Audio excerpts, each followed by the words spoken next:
한 2주 동안 모습을 보이지 않던 김정은 나타나면서 이번에도 또 사진을 공개했습니다. 전략군 사령부를 방문해서 김락경 사령관으로부터 괌 포위 사격 방안에 대한 보고를 받는 사진입니다. 바로 이 사진입니다.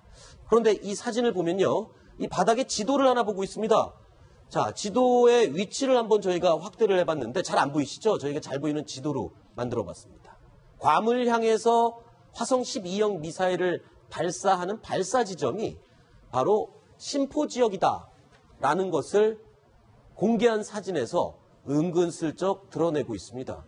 김정은은 이 드러내는 공개하는 사진에서 이런 식으로 무언가 전략들 그리고 의도들을 조금씩 수수께끼처럼 숨겨놓기도 하는데 이 공개한 사진에 바닥에 깔린 지도 확대해서 보라는 그런 의도였던 것 같은데 어떻습니까? 실제로 저렇게 지도에 사진에 공개하는 내용들이 실제와도 일치하나요? 네, 쏴봐야 알겠지만은 네. 일단은 신포에서 네. 지난 5월 달에 쐈던 화성 12형이 실제 발사는 저쪽에 평안북도 구정에서 발사를 했지만 네. 그걸 개발하기 위해서 서너 번 정도를 신포에서 시험을 했었습니다. 네. 왜냐하면 초기에 완전치 않은 미사일을 쏠 때는 바다로 빠져야 되기 때문에 네. 폭발이 이제 만약 육지에 실현하면 안 되니까 네. 신포에서 시험을 해서 이제 그 다음에 자신감이 생기니까 평안북도 구정에서 쏴가지고 이제 성공을 한 것인데 신포를 저렇게 신포에서 쏘는 그림을 그렸다는 것은 실제로 신포에서 화성 12형을 쏠지 아니면 신포에서 출항하는 북한의 그 신포급 잠수함에서 네. SLBM을 쏴서 고각 발사를 해가지고 만약에 화성 12형이 아니라 하더라도 SLBM을 가지고라도 괌을 타격할 수 있다는 능력을 보여줄 수도 있기 때문에 네. 우리가 신포는 우리가 주의 깊게 볼 필요가 있겠습니다. 안 소장님, 네. 저희 북한이 저렇게 어떤 의도된 계산 가지고 저렇게 사진을 공개하는 것인지 어떻습니까? 통상적으로 저렇게 사진을 공개하면 항상 이렇게 수수께끼처럼 의미를 숨겨두나요? 북한은? 제가 아는 범위 내에서 네. 저것은 이제 저 지도 뒤에 걸린 거나 앞에 깔아놓은 거나 네.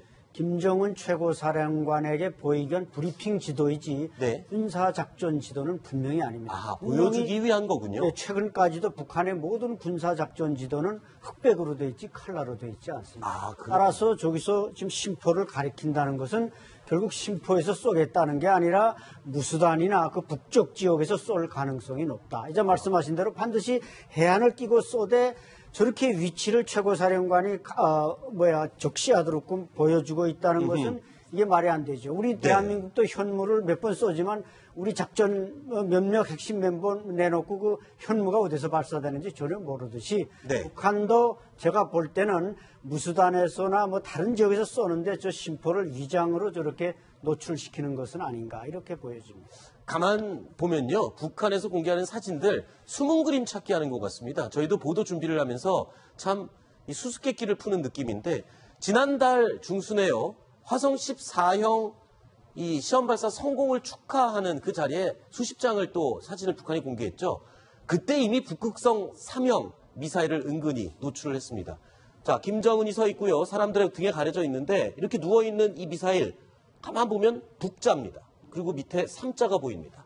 북극성 3형을 이미 개발해서 가지고 있다라고 은근히 애둘러서 자랑을 한 것 같습니다. 그리고 또 한 가지 사진 보겠습니다.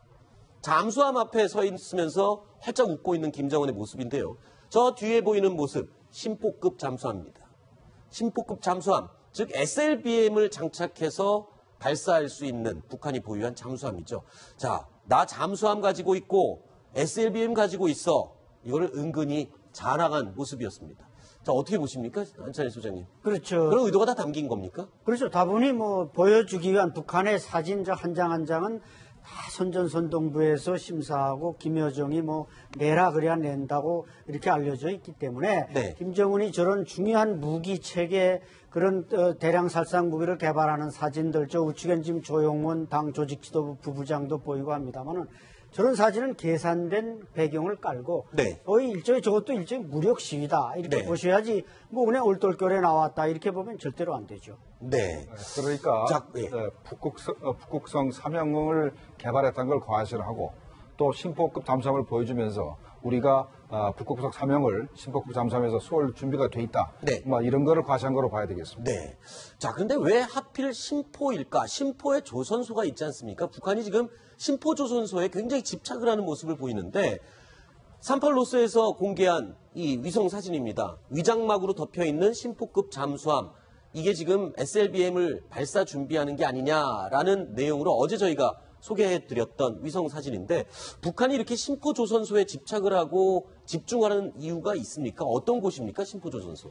신포조선소는 뭐 지금 잠수함을 비롯한 주로 군수 함정들을 그런 제조하는 그런 항구인데 네. 우리가 이제 보총을 보통 쏠 때도 자동 보총을 쏠 때도 서서 쏘는 거 뭐 여러 가지 자세가 있지만 엎드려 쏠 때 가장 명중률이 높은 거 아니겠습니까? 저 잠수함도 신포 쪽에서 주로 제작하는 것은 과거부터 저기에 이제 선박 제작 그 공장과 설비 제작소들이 많고 그래서 무슨 나진이나 그 북쪽에서 만든 부속품도 쉽게 날라올 수 있고 그래서 작전에서도 저기 신포 쪽에서 나간 그때 북한의 오래종들이 푸에블로호도 납포를 했습니다. 네. 그러다 보니까 아마 괌이나 소위 증원 무력이 올 수 있는 괌이라든지 오키나와라든지 여기를 겨눌 수 있는 장소로서 최적이기 때문에 네. 신포를 종하고 거기서 제작하고 또 저 무력 시위도 한다고 볼 수가 있습니다. 네. 또 신포조선소에서는 최근에 북한이 여러 차례 미사일 사출 시험, 즉 콜드런치, 지금 화면에 보시면요. 그냥 엔진에 의해서 발사하는 게 아니라 가스 압력에 의해서 먼저 떠오르고 그 위에서 공중에서 다시 엔진에 붙는 이 콜드런칭, 잠수함 발사 탄도미사일에서 필수 기술이죠. 이 실험을 주로 신포조선소에서 현재까지 4-5차례 지금 시행을 하고 있습니다. 그래서 이 북극성 3형 SLBM을 곧 발사할 그런 징조가 아니냐 해석을 하고 있는데 자, 여기 한번 볼까요? 북극성 시리즈 저희가 한번 마련을 해봤습니다. 북극성 1형이죠. 지난해 8월에 이미 발사 성공했습니다. 최대 사거리가 2,500km. 북극성 2형은 같은 부류이지만 육지 발사용, 역시 고체 연료이죠. 자, 지금 이제 북한이 자랑하는 게 북극성 3형인데 가장 큰 특징이 지금 길이가 짧아진 겁니다. 길이가 짧아졌습니다. 그러니까 북극성 1형보다 길이가 한 1, 2m 정도 짧아졌기 때문에 네. 북한 잠수함이 크기가 작아서 네. 북극성 1형을 쏘기가 굉장히 부담스럽거든요. 네. 그래서 북극성 1형을 쏘기 위해서 신포급 잠수함은 함교에도 구멍을 뚫어서 네. 이제 가까스로 이제 북극성 1형을 쏘았기 때문에 네. 북극성 3형은 길이가 짧으니까 네.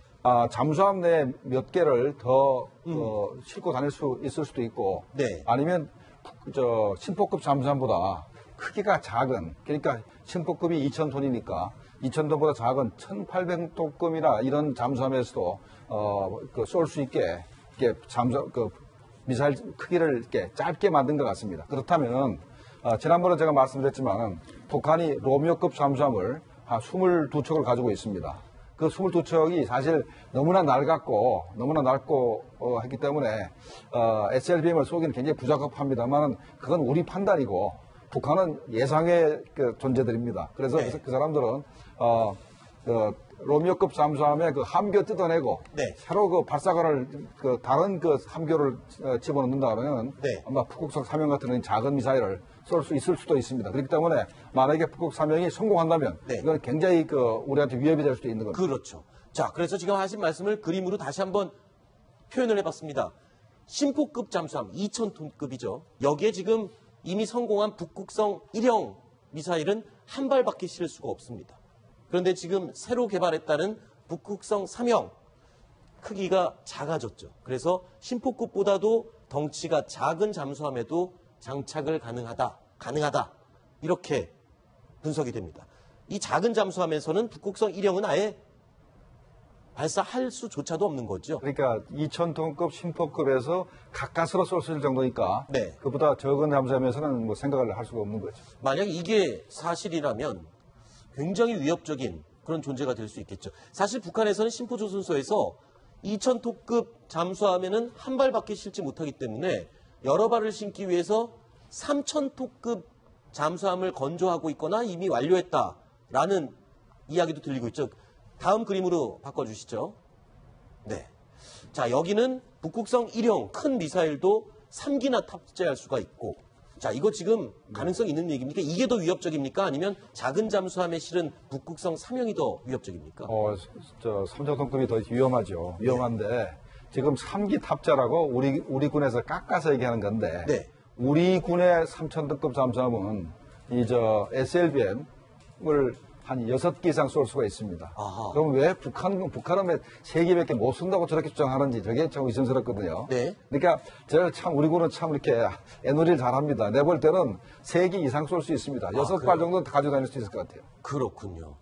어찌됐든 간에 3,000톤급이든 아니면 2,000톤급 이하이든 북극성 1형이든 북극성 3형이든 지금 여러 가지 방식과 여러 가지 종류의 잠수함에서 SLBM을 발사할 수 있을 능력을 갖게 된 북한입니다. 상당히 위협적으로 보일 수밖에 없습니다. 자, 두 번째 이야기까지 살펴봤는데요. 다음 세 번째 이야기 역시 또 북한과 관련된 중국 이야기 해보겠습니다. 다음 소식 확인해 보시죠.